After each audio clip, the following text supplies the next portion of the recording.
Hello everyone, my name is Umu. I am ReacttotheK channel creator. I'm Sean, ReacttotheK's channel arranger and host of Classical Composer Breaks Down the K. I am mostly hair at this point. It's just so much of it going everywhere. Welcome to Sean's and my reaction to new EST. And we're about to listen to new Welcome to Sean's and my reaction to new EST. I'm in trouble. And we're about to listen to New East's new song. Welcome to Sean's and my reaction to new EST. I'm in trouble. I have seen the teaser for this. I am really excited because the bass part sounds like new EST's Deja Vu, which is one of my favorite tracks by them. So yeah, let's dive into it. 3, 2, 1. I should say I've heard the preview of this. It's a nice bass line. And another nice bass line. I wonder if this one was at least similar to what's in the trailer.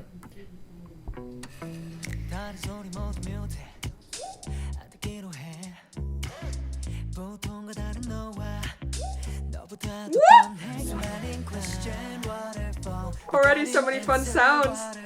I love the high percussion sounds, sound acoustic.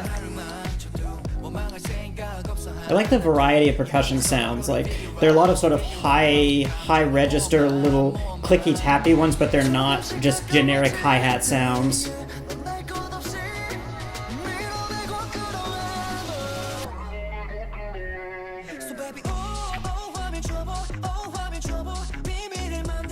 Oh yeah! Oh, the track!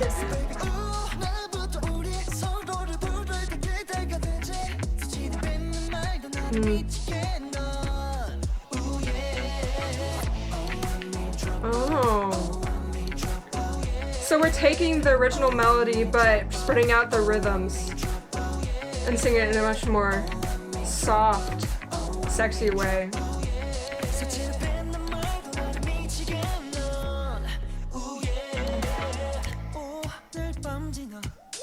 Okay, so we're back to the first verse. Instrumental, but different vocal melody.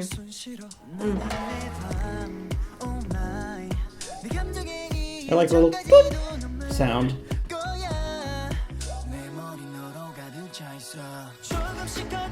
One of the nice choices is having it go to the vocal harmony and drop out pretty much all the instrumental.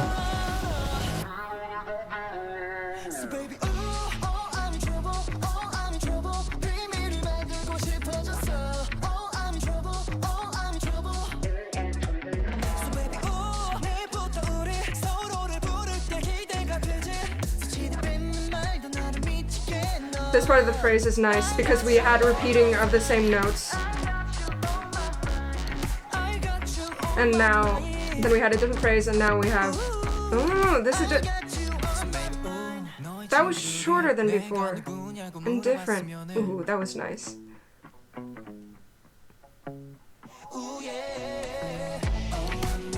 It's an interesting choice to just have it go to the bass alone. Yeah, I guess that was just like a sort of short bridge. But no, this is the post-chorus.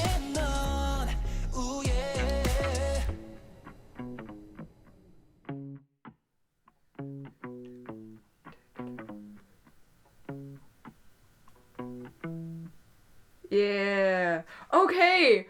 That did not carry out how I expected it to carry out at all, because of the way they placed the hooks and just the overall form. I like the sound they use for the bass. Like, it has body, but it also has a pretty high transient on pretty much every note, which makes sure, like, even when there's a lot of stuff going on, it has a clear rhythmic articulation every time it's played, every time it plays a note. So for a bass to just sort of have its function supporting the harmony, it doesn't need to be very loud. It needs to be loud enough to be audible, but it can be quiet enough. It doesn't really stand to the fore of attention. It just is there grounding the harmony. But to have something with this, like, with an active bass line, it helps to have something to articulate it so that boom, boom, ba-dum, boom. and such really comes through. And so having a more of a high end on it, even just at the very beginning of the note, so it doesn't constantly take up that high part of the sound spectrum. It just pops in right as the note begins, and then it's out of the way. Going in for a second listen, 3, 2, 1. So this bass part repeats almost throughout the entire song, maybe not the pre-chorus, but it's a good riff. It switches between guitar and bass, but because of the syncopation, I really don't mind its repetition.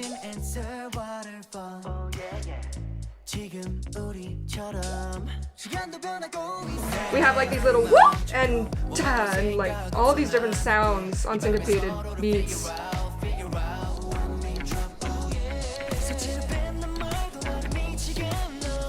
They're really, like, obviously it's normal to repeat the title of the song, but I feel like both the chorus and the post-chorus are based around the phrase "I'm in trouble," which I feel like often it's just like the post-chorus will be the one that's repeating the title a lot.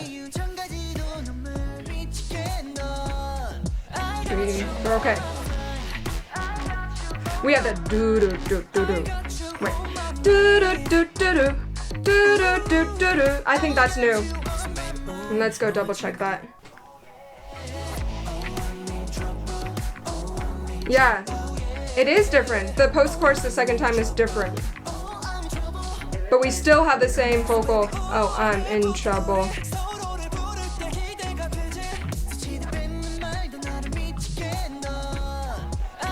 Cause, oh, I'm in trouble, like that part immediately started. Oh, but we don't have that. Wait, where's the I'm in trouble? I got you on the table instead of I'm in trouble. Oh! And this is the... Would that have been considered the bridge? But we had the same...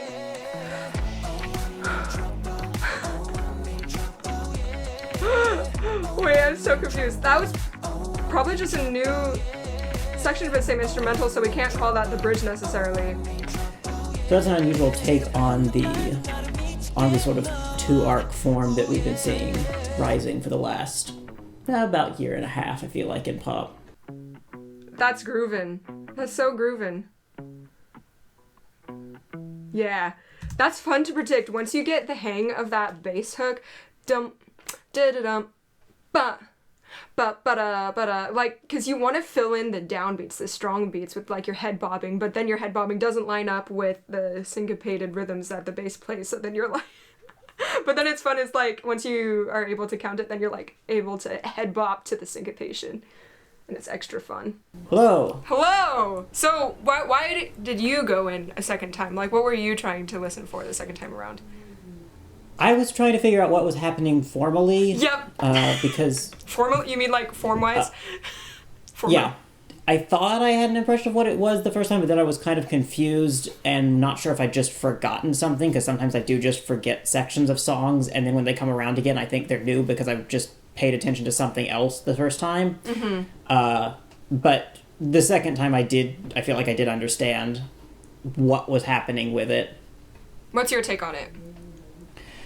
My take is that it's basically this hybrid between the sort of two-arc song that we've been hearing rising with just two choruses, but still kind of having a bridge where it has basically just two choruses, but there's an interlude in the middle of the second chorus. Yeah, that's definitely one way to put it. I don't have any official terms for anything, but I just saw it as the post-chorus changed the second time around, and then we had 2 counts of 8, that was the bridge, even though we kept the same bass line, but the instrumental changed enough for it to be called a bridge, and then we went straight back into the post-chorus again, but the original post-chorus. Right, that was the thing I was trying to figure out, because the first time the thing that comes after immediately after the second chorus, I thought I hadn't heard before, and so I thought that was. But then I was trying to remember, like, was this a 3-part chorus and I'd just forgotten? But no, it wasn't. It was. Yeah, you could say it's a chorus and post-chorus, and then a chorus and a different post-chorus and a bridge, and then it's the last post-chorus without the sort of main or the first chorus. Yep. Because the thing that's kind of a post-chorus on the second chorus doesn't happen elsewhere, I felt a little bit odd calling it a post-chorus. Just because it seems like it's Hook? it only happens once. I don't know. I'm curious what our viewers think because all of us are versed in different ways, and basically some information about our schools, or at least my years, we had like a few weeks on studying pop music, but we didn't go quite into depth. So honestly, some of our viewers might be more educated in pop form than us. So I'm really curious what everyone else thinks. Yeah, and I didn't have any classes that went over it. Like, pretty much everything I know about pop form I just picked up from the channel or from just then paying attention to the songs once I had a sense what the established terminology was. So I don't have any class experience in what things are called. Yeah, I'm curious what else you liked about the track. I liked the variety of percussion sounds, especially in the verses. There were a lot of different ones, and they avoided sort of the most. There were a lot of high sounds spaced around, but they weren't. And they didn't use the very generic trap hi-hat Right, exactly. sound. It sounded like they actually used an acoustic one that they messed with. Yeah, like I think there was a little tap in there. There was something that was drier and didn't have the little rattle of the slight rattle of a hi-hat, and yeah, it didn't. I mean, the sort of generic hi-hat can work, but it's much more interesting when they're finding other sorts of high sounds that sit in the same general part of the frequency spectrum, but don't just sound like every other hi-hat. Yeah, and what I loved a lot about this track was the mix. So fun fact, I actually had my Grammy award-winning audio professor, wait, what is he called? A recording arts professor, actually analyze their past track, or New East W's past track, Deja Vu, which that content is like locked in my content dungeon because I can't edit too much right now, and my assistant editor just stopped editing for me, so my hands are a little tied getting that out, but that will come out eventually. But he talked about he actually reviewed both a 17 song and a Nui song, and he liked the Nui's mix for Deja Vu the best because he said, man, K-pop always has the best bass lines, and this song just continues to prove him correct. Is that I love the sounds and also how the layering of the bass line changed throughout. Like it switched between a guitar and a bass and synth, and sometimes the synth was just outlining the main notes and not quite as syncopated as the bass part. And I just thought that was really creative because while I was listening to the vocal part, and I was like, I started to complain that the vocal part was so repetitive, but I was like, you know what, I should listen to the track. And then I realized there was so much going on in the track that was very, very like hard to notice unless you like listened really closely. And so I'm ready to go back and just listen to it again and just see what else I can discover listening to the track. Yeah, I mean, pretty much all both listens focusing more on the track because I feel like the vocal melody would have benefited from something a little catchier at the chorus. Oh, really? Like, I thought it was catchier as in like using more notes other than just something. Well, something with more contour or a little more rhythmic profile. Like it's just. I mean, it repeated enough that I kind of remember it, but. Yeah. It was just static enough. The da-da-da-da is obviously static, but even the sort of chorus proper, not the post-chorus, I feel like was da-da-da-da-da a lot or something like that. Yeah. Even if the repeated notes had a different rhythm, if they'd been like, oh, I'm in trouble, oh, I'm in trouble. No, that was stupid. I see your point. In trouble. Oh, I'm in trouble. Oh, I'm in trouble. Or something like that. Like, if something had just been, like, offset by a 16th note on occasion, based on where I am imagining there being quarter notes, even though this is not notated. I don't know. I'm a terrible singer, so me trying to demonstrate all of these is making them sound stupid, but I feel like just a little bit, even if they wanted something with a bit of repeated notes, a little more rhythmic variety in it would have made it more memorable. But because, I think it's I think the track itself is really well crafted. There were some times in the synth not the synth, in the chords of the track where I think it was just like either a reverse piano or just sort of the middle of a piano sound, but then like it would be like that 3 times, and then the 4th time just sort of what in a synth sound. Yeah. So it kept switching, like even not just between sections, but even within a section, what sound was used for the chord. Yeah, I think they've found their sound Like, I honestly, I love their sound starting with Love, Paint, and Overcome, but it's developed to be this really mature, smooth, confident sound, I feel like. Even though if we're like, oh, the melody should be like, I still really appreciate what they're going for, and I know that with every release, I'll probably like it. New East have become a very, like, not consistent that they keep doing the same song, but consistently good group. Yeah. And that's thanks to the members who are contributing to creating the songs, and of course, Bumzu, Pledis' in-house writer. So thanks to everyone who worked on this track and their past tracks. Cool. Thanks so much for Sorry, I chirped for some reason then. Thanks so much for watching, everyone. We'll see you all later. Bye-bye. Bye.